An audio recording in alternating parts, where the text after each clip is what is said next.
Bienvenue à tous et merci d'être avec nous sur Télé 50. Regardez votre émission Décryptage. Aujourd'hui, nous allons parler essentiellement de la NAPI, l'Agence nationale pour la promotion des investissements en République démocratique du Congo, une structure qui existe depuis 2002, mais bizarrement méconnue du grand public. On va scruter à fond pour savoir sa raison d'être, sa raison d'existence, ses conséquences directes sur le développement économique, ses missions fondamentales. Bref, on aura une idée assez précise sur cette structure. À ce sujet, nous recevons pour vous sur ce plateau M. Robert Mustapha, directeur général adjoint de la NAPI, un technicien en la matière, licencié de l'Université catholique du Congo, option, finance et développement avec une orientation sur l'économie et développement depuis 2009. On peut également citer les brevets obtenus à l'Institut Perspective du groupe Sofrico de Paris, également un brevet en statistique économique et sociale en Tunisie. Et dans le cadre professionnel, il a été tour à tour assistant à l'Université catholique du Congo, chargé d'études au ministère des Finances, chargé d'études également au cabinet du Premier ministre Matata Ponyo, et puis au collège Stratégie et Prospective économique, toujours au cabinet du Premier ministre. Et depuis février de l'année dernière, il a été nommé directeur général adjoint de la NAPI. Voilà, c'est mon invité. Est-ce que cette présentation vous va correctement? Absolument, elle est très fidèle. Voilà, à mon portrait. Un parcours quand même élogieux. Vous êtes jeune, mais déjà à la tête de la NAPI, directeur général adjoint. Merci pour la parole et pour l'opportunité que vous m'offrez. Permettez-moi d'entre deux jeux de présenter d'abord mes hommages les plus déférents et mes remerciements à son Excellence, Monsieur le Président de la République, chef de l'État, pour la confiance qu'il a bien voulu donner en cette nouvelle équipe, en ce nouveau management, dirigé par le DG Mumba et assisté par ma personne pour élever le défi qu'appelle l'attraction des investissements. Je voudrais aussi remercier le Premier ministre qui nous accompagne dans le quotidien pour élever un peu le défi de l'attraction également du flou. Et dans notre tutelle, n'oubliez pas que nous sommes une agence qui est sous tutelle du ministère du Plan et suivi de la Révolution de la modernité. Voilà, avant de parler évidemment de notre sujet, mais quand on regarde l'espace politique, les entreprises politiques, ce sont des vieux généralement, mais vous êtes si jeune et vous êtes le numéro 2 de la NAPI. Est-ce que c'est quelque chose que vous avez mérité à votre avis? Je pense que c'est d'abord une question de technicité, de solidité, de discipline, de rigueur dans le travail. Je pense que le chef de l'État n'a pas fait un choix au hasard. Il a bien scruté les qualités que devraient requérir les mandataires de la NAPI. Et donc, je pense qu'il croit aussi en la jeunesse. Et c'est ce qui justifie un peu ma nomination en tant que numéro 2 de la NAPI. Voilà, parenthèse. Alors, on va commencer notre sujet. Aujourd'hui, nous allons parler essentiellement de la NAPI. Mais quand on parle de la NAPI, il y a également des sujets connexes. Mais nous en parlerons dans les prochaines émissions. Essentiellement aujourd'hui un focus sur la NAPI, une structure en République démocratique du Congo, méconnue, je l'ai dit au début de cette émission, peut-être parce que vous ne faites pas suffisamment de communication à ce sujet, mais s'il vous était demandé de nous présenter cette structure qui est derrière vous, parce qu'aujourd'hui, la population congolaise a comme l'impression que ce sont des structures de trop, mais qu'est-ce que la NAPI, quelle est la raison d'être de la NAPI aujourd'hui? Alors, la NAPI, comme vous l'aviez indiqué au départ de l'émission, c'est une abréviation. La NAPI signifie l'Agence nationale pour la promotion des investissements. La NAPI est un établissement public qui est doté d'une personnalité juridique et d'une autonomie de gestion. La NAPI est instituée par ce qu'on appelle le Code des investissements, qui est la loi 004/2002 du 21 février. Nous en parlerons peut-être plus tard, pour comprendre un peu la philosophie et l'esprit du Code des investissements. En principe, la NAPI, c'est l'organe technique du gouvernement en matière de promotion des investissements. La NAPI a son siège social et administratif à Kinshasa. Elle exerce ses activités sur toute l'étendue du territoire national, même à l'étranger. Même à l'étranger? Oui, en cas d'ouverture des antennes, mais ce n'est pas encore le cas. Oui. Effectivement, comme vous l'aviez dit, il y a eu par le passé probablement un déficit de communication. On a pensé que la NAPI n'était qu'une boîte d'exonération, alors que la NAPI s'occupait à la fois de la promotion des investissements et de l'amélioration du climat des affaires. Alors en bref, ce qu'on peut retenir de la NAPI, L'ANAPI, c'est le premier point de contact avec les investisseurs, c'est un facilitateur, un accompagnateur des investisseurs. Voilà. Alors, quand on parle généralement de ce que vous faites comme travail, le pont entre les investisseurs, est-ce que les investisseurs en question sont les investisseurs essentiellement de l'étranger? Non. La promotion des investissements que vous faites, c'est essentiellement des investissements étrangers ou bien les investissements nationaux également? Je crois que c'est une idée assez aberrante, probablement de la crédibilité que cette institution a vis-à-vis du public, des investisseurs en général. L'ANAPI ne s'occupe pas que des investisseurs étrangers. L'ANAPI fait la promotion des investissements du secteur public et du secteur privé. Le secteur privé, en ce compris les nationaux et les étrangers. D'ailleurs, le Code des investissements n'établit pas une discrimination ni une distinction entre un investisseur étranger et un investisseur national. Ils ont pratiquement les mêmes avantages. Les mêmes attributs, les mêmes avantages. Donc, il n'y a aucune distinction qui est faite au préalable. Voilà. Alors, autre question aujourd'hui. Est-ce que, à votre avis, vous êtes à la tête de cette structure il y a une année, depuis le mois de février de l'année passée? Est-ce que l'ANAPI aujourd'hui bénéficie de la crédibilité à la fois des étrangers et des nationaux, à votre avis? Je pense que c'est un processus qui s'acquiert avec le temps. Nous y travaillons de longue haleine avec le DG pour non seulement crédibiliser l'ANAPI, mais crédibiliser aussi le pays. Parce que vous savez, lorsqu'on parle de la croissance économique, qu'est-ce qui soutient la croissance économique? C'est les investissements. Mais qui a la charge des investissements? C'est l'ANAPI. Donc si l'ANAPI n'a pas de crédibilité vis-à-vis des investisseurs, à la fois nationaux et étrangers, je crois que les investisseurs n'ont pas non plus la crédibilité vis-à-vis de l'État. Donc c'est une démarche à laquelle nous sommes déjà inscrits. Peut-être qu'on en parlera un peu plus tard pour voir un peu ce qu'on a déjà fait pour arriver à crédibiliser davantage l'ANAPI et en définitive le pays, parce que nous faisons la promotion des investissements du pays, pas de l'ANAPI. Alors, quelles sont aujourd'hui les missions fondamentales qui sont assignées à l'ANAPI? Globalement, nous avons 4 missions fondamentales. 4 missions. La première mission, c'est la mission de promotion de l'image positive. Promotion de l'image positive du pays. Ça se passe comment? Du pays. Oui. En fait, d'abord, pourquoi on fait la promotion de l'image positive du pays? Parce que l'image qui est véhiculée à l'étranger, c'est toujours une image négative. On parle un pays de guerre, de viol, d'instabilité politique. On vous parle rarement. Et ça, c'est pas facile pour vous. C'est pas du tout facile. C'est vraiment un processus, c'est un travail de longue haleine, comme je l'ai indiqué. Et nous avons le devoir de communiquer sur, par exemple, les réformes économiques que le pays est en train de mener en termes de stabilisation du cadre macroéconomique, en termes d'accélération de la croissance, en termes de réformes structurelles et sectorielles. Par exemple, sur la restructuration de l'aérogare, sur le transport public, parce que tout ceci constitue des niches d'opportunités d'investissement. Alors, vous m'aviez tout à l'heure dit comment on arrive à faire réellement de la promotion de l'image positive du pays. Alors, au point de vue statutaire, il y a 4 sous-actions qui sont prévues pour faire réellement de la promotion de l'image positive.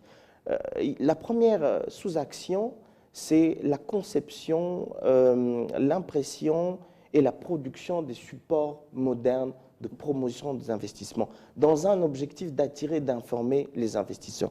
Peut-être que je peux profiter de l'occasion pour vous montrer un peu. Nous avons déjà un support qu'on appelle Investir en RDC, dans lequel on essaie un peu de décrire le pays, les raisons d'investir, les réformes clés qui touchent le climat des affaires, la situation économique, les secteurs moteurs de l'économie, quelques secteurs clés, l'évolution des IDE et aussi une petite présentation de l'avenir. Donc on a pratiquement 5 supports qu'on a élaborés, imprimés cette année. Vous avez les opportunités sectorielles d'investissement, on en parlera un peu plus tard. Vous avez les incitations, les exonérations en général, ce qu'on appelle les avantages fiscaux, parafiscaux et douaniers. Nous avons listé vraiment toutes les lois qui accorde un peu des avantages aux investisseurs. Et vous avez un document sur les réformes et même un document qui est très, très sollicité, c'est le portefeuille de projet du gouvernement en quête de financement. Oui. Nous sommes en train d'élaborer encore une autre version plus améliorée où on va essayer un peu de discriminer les projets de l'État qui disposent des études de faisabilité et ceux qui n'en disposent pas. Donc ça, c'est la première action. On a déjà, là, vous êtes encore dans l'étape promotion. Promotion de l'image Première positive. étape, vous aviez dit, parce que vous aviez dit qu'il y en a 4. Il y en a 4 oui. Au niveau de la mission de promotion de l'image positive. Il y a d'abord la conception, l'impression, la production des supports modernes de promotion des investissements. Parce qu'il faut informer les investisseurs potentiels. Alors, la deuxième sous-action, c'est le développement des actions de relations publiques, notamment la presse nationale et internationale. Alors, ce qu'on a déjà fait dans ce cas, nous avons déjà une stratégie de communication, un marketing, parce que nous ne voulons pas seulement faire du marketing général, mais on veut faire également du marketing proactif et agressif. On veut aller vers les investisseurs et non seulement attendre les investisseurs. Alors, nous avons déjà élaboré un spot, je crois qui est passé même à Télé 50. Qui est passé sur Télé 50 ici. C'est vrai que, comme on a été nommé, notre première année a été consacrée à la restructuration et à la redynamisation de l'agence. Et cette année, nous allons, je crois, mettre tous les efforts, nous allons décupler les efforts pour accentuer notre politique de communication. Mais quand vous parlez de restructuration et redynamisation de l'agence, ça veut dire que vous êtes venu la trouver dans un état qui n'était pas souhaitable. Tout à fait. Peut-être qu'on aura l'occasion d'en discuter en détail. Il y a beaucoup à dire au point de vue des ressources matérielles, au point de vue des ressources humaines et au point de vue des ressources financières. Et donc, si vous n'avez pas ces conditions qui ne sont pas réunies, on a eu du mal quand même à prendre de l'envol. Mais on en parlera en détail prochainement. Voilà. Alors, l'autre action également. Oui, ça c'est la troisième action, c'est notamment la vulgarisation des textes réglementaires et législatifs qui portent sur l'encouragement des investissements, ce qu'on appelle la vulgarisation des incitations fiscales. Nous avons un document, mais nous allons encore communiquer là-dessus suffisamment. Et la dernière sous-action de cette mission, c'est la participation aux forats nationaux et internationaux. À travers cette participation, nous avons l'opportunité justement de discuter, de parler avec les investisseurs étrangers potentiels et même nationaux qui sont de la diaspora. Alors ces ensembles éléments-là, c'est ça qui permet à ce que l'investisseur puisse venir au pays. Voilà, faire en fait la promotion de l'image positive. Alors ça, c'était la première mission de l'ANAPI. La première. Avec des sous-actions qui nous sont statutaires et que nous avons l'obligation de les réaliser. Alors, la deuxième mission, c'est la promotion des opportunités spécifiques d'investissement. Ça veut dire? Ça veut dire que l'ANAPI doit disposer d'une banque de données sectorielle où est ressortie les opportunités et les potentialités. Nous avons déjà une banque de données, en tout cas par secteur, pratiquement plus d'une dizaine de secteurs, où on essaie un peu de ressortir les objectifs du gouvernement qui sont déclinés dans le programme d'action, le potentiel du secteur, les opportunités d'investissement en termes de projets en exécution ou des projets en avenir, et même des projets du gouvernement en quête de financement. On l'a fait secteur par secteur. Et tous ces éléments sont disponibles? Sont disponibles dans le site web www.investingRC.cd. Et nous avons un outil, tous ces outils sont téléchargeables dans le site web. Cet outil-là, opportunité, ici c'est en anglais, mais vous l'avez toutes les deux versions. Évidemment, oui. Où on ressort pratiquement, nous avons identifié 9 secteurs dans ce document, où on ressort un peu les informations des rubriques que je viens de mentionner tout à l'heure. Alors, en dehors des opportunités d'investissement par secteur, la loi nous oblige également de ressortir les opportunités d'investissement par province. Parce que, n'oubliez pas, nous passons de 11 à 26 provinces avec le... Ça veut dire qu'il y a également une nouvelle approche par rapport à la décentralisation. Et on a déjà entamé un process, on a saisi les commissaires spéciaux, les gouverneurs, pour requérir certaines informations et constituer une banque de données là-dessus. Donc, on peut dire quand même que 70% des informations ont été déjà constituées. Mais vous savez que c'est un processus, donc ça se consolide avec le temps. Donc ça, c'est la deuxième mission qui porte sur la promotion des opportunités spécifiques d'investissement. Troisième. Oui.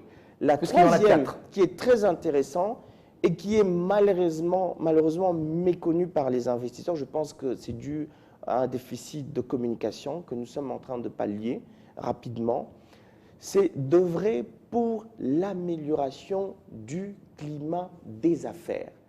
Si une promotion peut se révéler être inefficace si le climat des affaires n'est pas assaini. Oui. Vous risquez de faire une promotion qui n'aboutit pas à des résultats concrets. Donc, mais visiblement, à ce niveau-là également, il semble que le gouvernement est en train de faire, de prendre des réformes assez courageuses à ce sujet. À ce niveau, oui.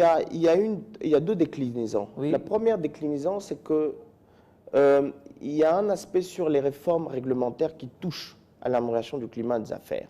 Et en son temps, c'était piloté par le CPCA, le comité de pilotage pour l'amélioration du climat des affaires, qui est en fait en voie de dissolution, parce qu'en réalité, c'était une mission qui était qui devrait être assignée, par exemple, qui est prévue dans les statuts de l'ANAPI, mais pour des raisons que d'aucuns ignorent, on a un peu détaché pour un temps ponctuel, pour essayer un peu de mettre un focus sur les formes en matière du doing business. Oui. Et ça a été fait, donc je crois que le gouvernement a compris qu'il n'était pas nécessaire d'avoir plusieurs structures qui en réalité, à un certain moment, se chevauchent. Donc la structure, le CPCI est en voie de dissolution. Je crois qu'on va incessamment récupérer pratiquement tous les attributs, parce que moi je n'appelle pas ça un transfert d'activité, parce que c'est prévu dans notre décret, c'est plutôt un rétablissement des missions de l'ANAPI. Alors, en dehors de la question des réformes qui touchent au climat des affaires, où l'ANAPI doit soit émettre des avis sur les textes et textes qui touchent à l'amélioration du climat, ou faire des suggestions, l'ANAPI aussi peut lutter contre les tracasseries administratives. Ah bon? Vous savez que nous avons beaucoup d'entreprises qui sont implantées localement et qui sont confrontées à des tracasseries administratives. Et ça, vous en êtes conscient? À la seule condition que ces tracasseries se révèlent être fondées. Si après analyse, nous constatons que les tracasseries sont réellement fondées, nous avons la latitude de saisir le chef de gouvernement via notre tutelle pour faire un plaidoyer. Mais à la seule condition que le promoteur du projet qui est confronté à cette situation nous saisisse. Si ce promoteur ne nous saisisse pas, on ne sera pas en mesure d'avoir l'information. Est-ce qu'ils sont au courant de cette démarche? Alors, je suis là pour communiquer suffisamment là-dessus. Voilà. Ouais. Alors, la quatrième? La quatrième mission, c'est l'accompagnement administratif dans toutes les étapes d'implantation d'un projet ou d'extension d'un projet. Alors, à l'intérieur, vous avez des services qu'on offre avant l'installation d'un projet, pendant l'installation d'un projet et après l'installation d'un projet. Essayez de nous énumérer, par exemple, les différents services que vous Avant l'installation d'un projet, la première des choses, c'est qu'un investisseur a besoin d'informations. Oui. Ça dépend de ses desiderata, mais si ça porte sur un secteur bien précis, nous disposons des informations qui sont générales, que nous mettons directement à sa disposition et qui sont postées dans le site web. À n'importe quel domaine. En n'importe quel domaine.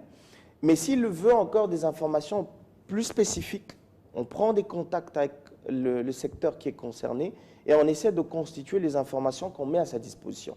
Donc ça, c'est les services avant installation d'un projet. Mais vous n'avez pas que la fourniture des informations. Vous avez également l'organisation de son séjour. Il est de l'étranger, il veut venir au Congo pour avoir des informations, pour prendre des informations sur terrain, pour avoir des contacts avec des autorités ou avec des opérateurs qui sont dans le secteur, on peut le faire, il n'y a pas de problème. Ça fait partie de nos attributions. Et c'est ce qu'on appelle l'accompagnement dans la prospection du marché. Parce qu'avant qu'un investisseur se décide de s'installer, il doit d'abord prospecter le marché. Et nous, de par nos attributions, nous avons cette obligation d'accompagner les investisseurs. Donc voilà un peu. Donc l'ANAPI est pratiquement présente dans l'ensemble de la démarche. Voilà. Donc d'abord, ça c'est la démarche avant l'implantation d'un projet. Donc vous avez la fourniture d'informations, l'organisation de séjours et l'accompagnement dans la prospection. Alors vous avez aussi des services qu'on offre pendant l'installation du projet. Desquels, par exemple? Une fois que l'entreprise se décide de s'implanter en RDC, il est tenu de s'établir en tant qu'unité économique de droit congolais. Oui. Ça veut dire qu'il doit aller au guichet unique.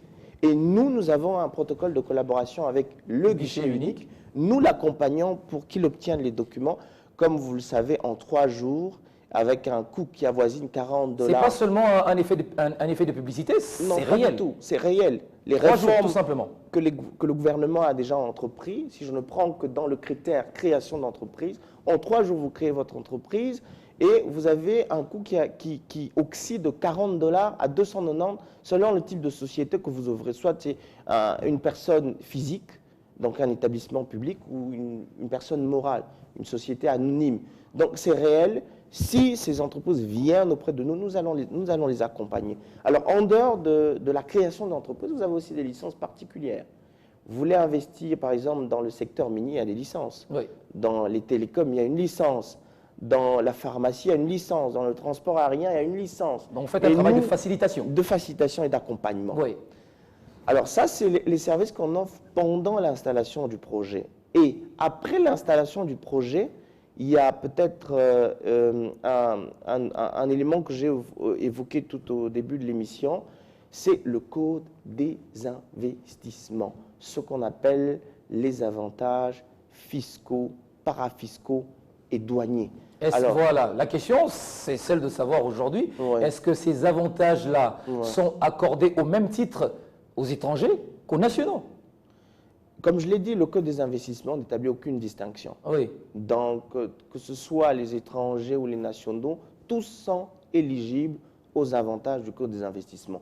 Alors, je vais peut-être profiter de l'occasion pour expliquer sommairement qu'est-ce qu'on entend par le code, quels sont les avantages qui sont prévus, les types de sociétés qui sont éligibles rapidement, parce que pour expliquer un peu le code, il ne faut pas... Oui, ça, les gens attendent, hein, parce que généralement, ils pensent que ce sont seulement des grandes entreprises. Voilà.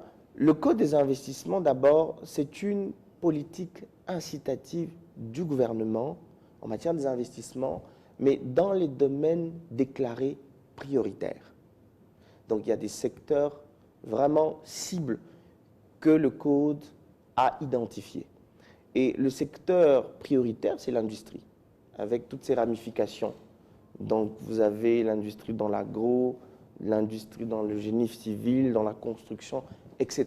Oui. Donc, en réalité, tous les secteurs sont éligibles aux avantages du Code des investissements, prioritaires. à l'exception, effectivement, du secteur minier, parce qu'il y a le Code minier, à l'exception du secteur financier, qui est sous la supervision de la Banque centrale, et des activités commerciales au sens strict du terme. Ça veut dire des activités d'achat et de vente sans un processus de mise en valeur. Alors, vous m'aviez tout à l'heure parlé est-ce que les avantages qui sont accordés ne sont accordés qu'aux étrangers? Est-ce que ça ne concerne que les grandes entreprises? Voilà. Je vous dirais non. Même le PME, le PMI? Ça ne vous concerne pas que les grandes entreprises. Vous avez les petites et moyennes entreprises, les petites et moyennes industries, mais qui ont un coût d'investissement qui va de 10 000 à 200 000 dollars. Alors, le code considère les grandes entreprises, ceux qui ont des projets dont le coût va au-delà de 200 000 dollars. Alors, d'ailleurs, les avantages qui sont prévus pour les petites et moyennes entreprises et les petites et moyennes industries sont plus alléchants que les grandes entreprises. Comment ça? Alors, je vais vous dire quelques mots, quelques éléments. En général, vous avez les avantages fiscaux et les avantages douaniers, de manière générale. Les avantages fiscaux, vous avez l'impôt sur le bénéfice, les 35% que vous ne payez pas durant toute la période de la jouissance des avantages. Généralement, c'est 3 ans pour Kinshasa. 3 ans. 3 ans. Pour le Bas-Congo et les 3 villes du Katanga, Likasi, Kolosi, Lumbashi, c'est 4 ans. Pour les autres provinces, c'est 5 ans. Parce que, évidemment, nous avons un déséquilibre de développement géospatial et le gouvernement encourage quand même les investissements qui s'effectuent dans l'arrière-pays. Mais comment l'État récupère? L'État a besoin de ces entreprises pour élargir son assiette fiscale Voilà, aussi. je vais vous expliquer. Oui. Donc, on a d'abord, qu'on termine avec ça, Oui. on a les avantages, donc l'impôt sur le bénéfice, les 35%. Vous avez l'impôt foncier, si vous êtes propriétaire, bien sûr, et l'impôt sur le droit proportionnel. Mais l'impôt sur le droit proportionnel, c'est les sociétés anonymes. En cas d'ouverture de l'actionnariat, cette augmentation de capital n'est pas imposable. Ça, c'est l'impôt foncier. Alors, l'impôt douanier, ça veut dire que vous ne payez pas le droit d'entrée, ni les droits de sortie, à l'exception, effectivement, d'une redevance de 2% et la TVA qui est remboursable. L'État doit vous rembourser la TVA. Ça, c'est les avantages de manière générale.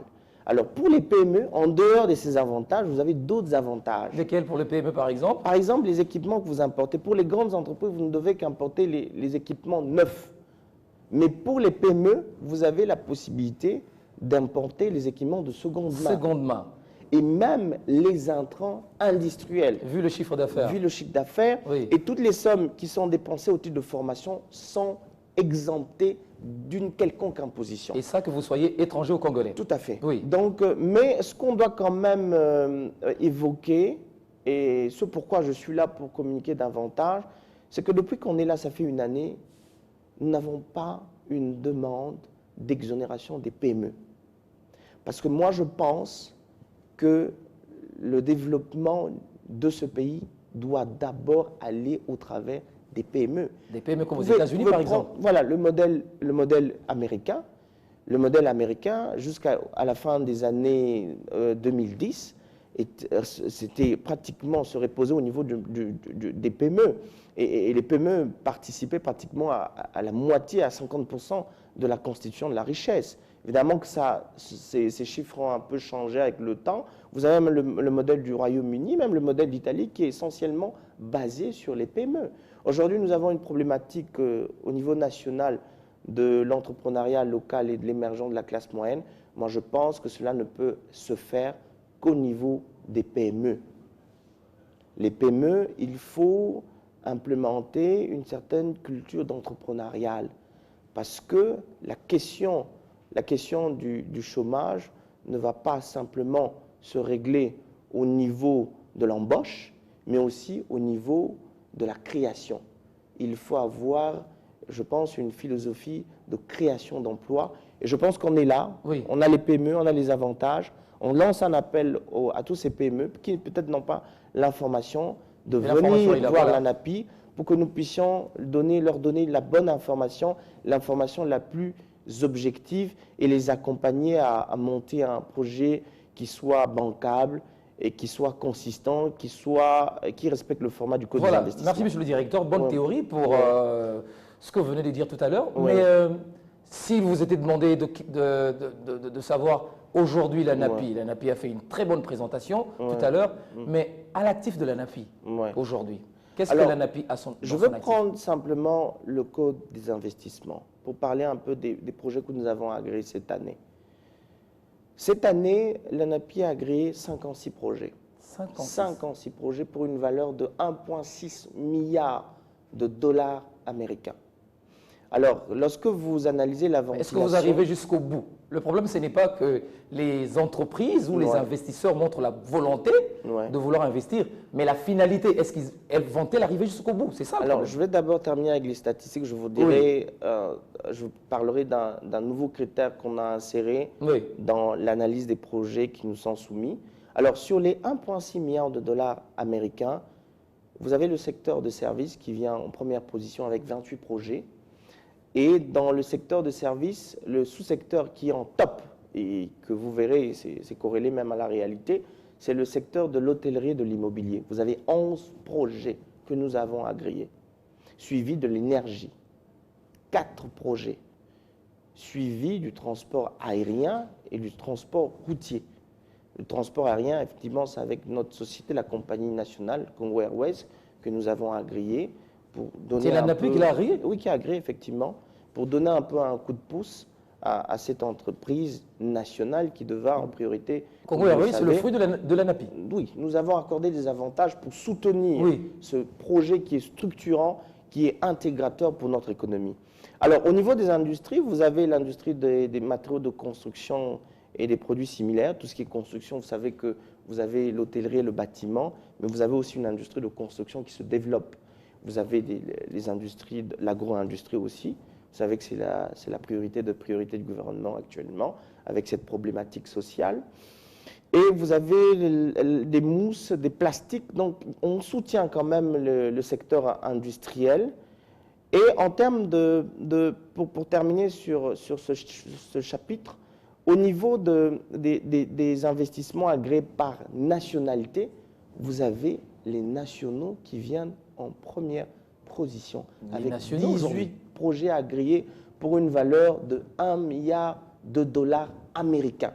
Je répète, les nationaux. Les Congolais. Il y a les Congolais qui investissent dans leur pays parce qu'on dit parfois que non, il n'y a pas d'investissement. Et qui sont venus voir la NAPI. Tout à fait. Il y a une instabilité politique, les choses ne vont pas très bien. Non, je vous dis, chiffre à l'appui, et avec des projets que nous disposons, nous avons agréé 18 projets des nationaux pour une valeur de 1 milliard de dollars américains sur le total de 1,6. Ils sont à quelle étape ces projets aujourd'hui? Alors voilà, maintenant je vais vous parler du critère. Comment est-ce que l'ANAPI s'assure pour que le projet qui est encore au stade des intentions ne reste pas le projet au stade des intentions? Exactement. Et que les gens ne profitent pas derrière le dos de l'État. Parce que vous savez, lorsqu'on accorde des exonérations... Profiter de tous ces bénéfices-là et avantages, et puis après, ils sont partis. Ils s'envolent. Et c'était le cas. Il y a eu beaucoup d'abus par le passé.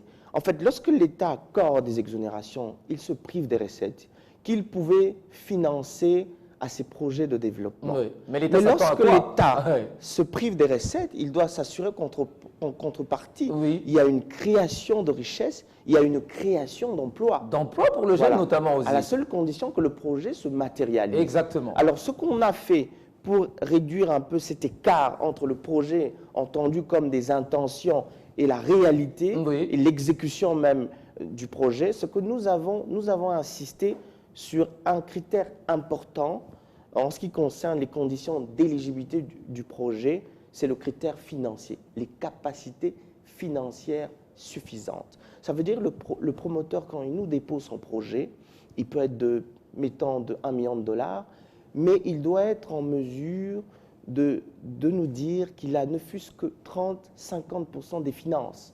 Soit ça peut être de l'argent qu'il détient de son compte bancaire, soit ça peut être des équipements qu'il a achetés et qui peut nous fournir des factures qui prouvent réellement... Des preuves, oui. Oui, des preuves qu'il a réellement acquis ces équipements. Donc on essaye vraiment d'insister sur ce paramètre pour s'assurer que réellement le projet va se réaliser et que la personne détient réellement les moyens. Et en dehors de ça, nous avons enclenché le dispositif de suivi, contrôle et évaluation de projet. Il y a des obligations. Quand vous obtenez les avantages, vous êtes tenu à respecter certaines obligations.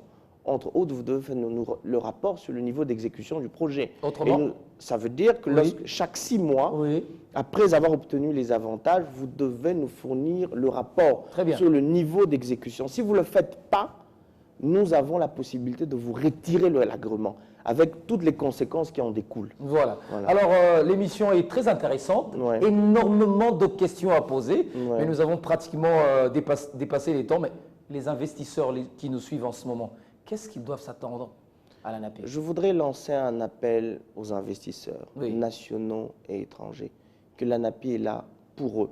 Si le secteur privé n'existait pas, la NAPI n'aurait pas son ratio legis. L'ANAPI n'aurait pas sa raison d'être. L'ANAPI, c'est la vitrine du pays en matière des investissements.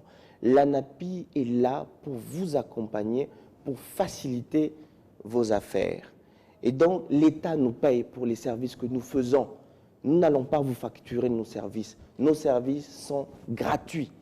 Gratuits. J'invite tous les investisseurs, tous ceux qui veulent investir, qui veulent étendre leur activité, de venir à l'ANAPI pour disposer des informations et pour nous permettre de les accompagner, pour nous permettre de les encadrer, pour que la croissance, pour que le défi de l'émergence que le Premier ministre, le Président de la République ne cesse de prôner, devienne une réalité à l'horizon 2030. Voilà, dernière question. Il y a eu un forum, une conférence sur les investissements privés.